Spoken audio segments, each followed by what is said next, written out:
Welcome to video number 1 in our HubDoc training series here today. The purpose of this video is going to be talking about how to submit documents to HubDoc. So there are 3 different ways that you can submit documents to HubDoc. And the first is by email. So you can email invoices that you receive from vendors or that maybe somebody sent to you. You can forward those right into HubDoc. You can upload the invoices directly into HubDoc from a folder on your computer or mobile app, and you can use the HubDoc mobile app on your phone to scan pictures of documents and send those directly to HubDoc as well. Or actually, just by taking the picture in the app, it will automatically be uploaded into HubDoc. So let's first talk about email. So if you get an email from somebody that contains an invoice, you can simply hit forward and have the email sent directly to HubDoc. So when you set up your HubDoc company, you will be, if you do the setup yourself, you're actually going to create this email address. But if you have somebody doing the setup for you, then they will just probably give you the email address that you need to use. So in this particular example, it would be in settings, and it's going to be under organization, I believe. Yes. And then here it tells you uploading files via email, and then you get to actually put in what you want as the prefix to the app.hubdoc.com. So because the name of this company is Prosperity Bookkeeping, we used prosperity at app.hubdoc.com, and that's where these invoices need to get emailed to in order to have them come into HubDoc. So what does it look like when something is emailed into HubDoc? Well, I can give you a few examples here. So if and don't worry about what tabs I'm clicking on right now, we'll go over those in a different video, but for right now I just want to show you what happens when you email something. So when you email something, the actual invoice itself is probably an attachment to that email, and then you have the body of the email. One of the things that HubDoc does that I don't particularly like, and I hope that they find a fix for it one day, is that they separate the email from the attachment. So in this particular example, this was the G Suite invoice that was emailed to me, and then I forwarded it into HubDoc.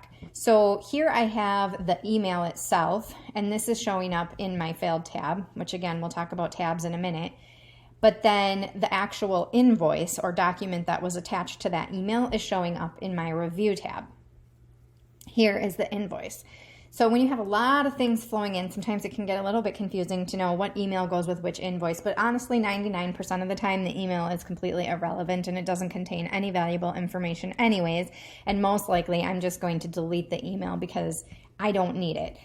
All of the details that I need are going to be on the invoice itself. So I'm looking at this and I'm saying, okay, yeah, it doesn't really tell me anything I didn't already know or that I can't get from the invoice, so I'm just going to go ahead and delete this. And then I've got my invoice here that I can process, which again will happen in another email. But that's what happens when you email something into HubDoc. So just be aware that if you're going to put a message or notes or instructions or something like that in the body of the email, that you may also want to just include a little bit of a hint as to which attachments go along with that email to help them out. However, if you cannot find if you don't do that, or if you've been sent something by somebody and they didn't give you explicit details about which attachment goes with the email, you can always try and figure it out by using the submission details. So if I'm on this invoice and I scroll all the way to the bottom, it tells me at the bottom when this was submitted to HubDoc. It was uploaded via email by, and then who sent it. So I can go into my failed tab and look for any email that was submitted at the same time. So it's saying that it was submitted at 8/1 at 9:54 p.m.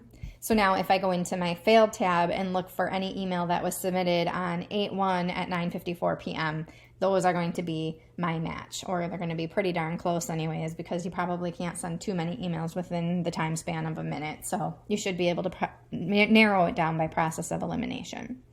So it's not the most ideal situation, but it works. We do it with all of our clients. We've never really run into any issues. Sometimes it takes us a little longer to try to figure it out, but if we just process everything else first that we know doesn't belong to either of those documents, whatever's left over makes it a lot easier too.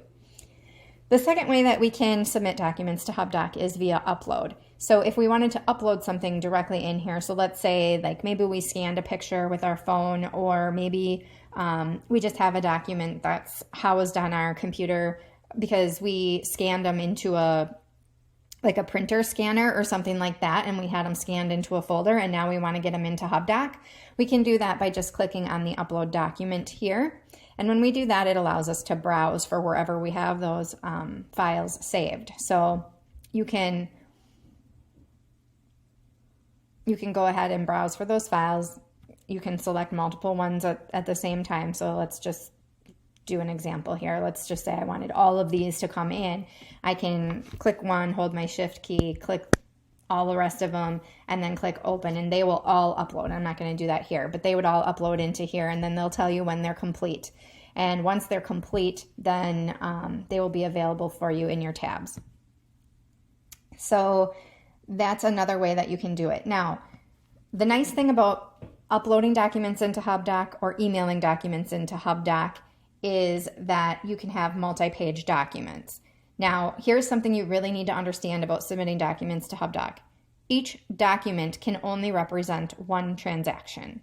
So you can't have a stack of 25 invoices, scan them in as one file, and then upload them into HubDoc, because they're going to come in to HubDoc as one 25-page file. The problem with that is that when you go to sync this to your accounting software,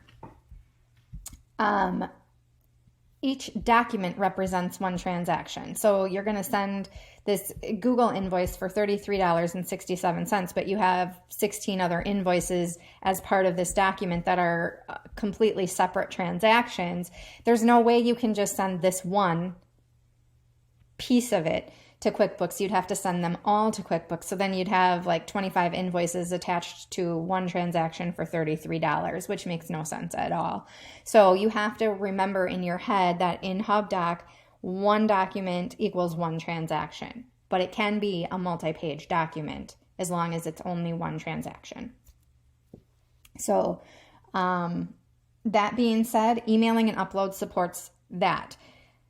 The third way to get documents into HubDoc is by using the HubDoc mobile app.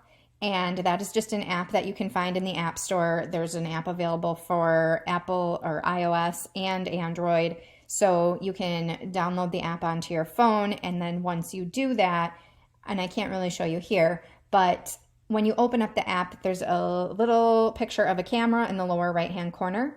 And all you're going to do is just click on the camera, hold it over your document, and I can't remember if it automatically snaps the picture, but it at least aligns the document for you and shows you what you're taking a picture of, and then you just snap the picture, and then that's automatically shows up for you in your HubDoc. So that's really nice for when you're on the road. Maybe you have a gas receipt, or you went to a restaurant and had a business meal with a client or something like that. You can just use your mobile app to snap a picture and get it uploaded right away into HubDoc for your bookkeeper or your accountant to go ahead and process that transaction through.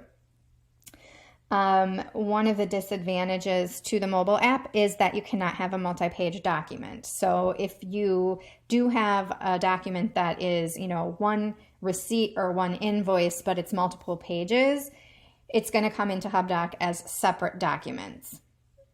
You could manipulate and play around with it. You could come into HubDoc, download them, merge them into one PDF, and then upload them back. But who wants to go through all of that? So what I would say is use the mobile app for single page documents.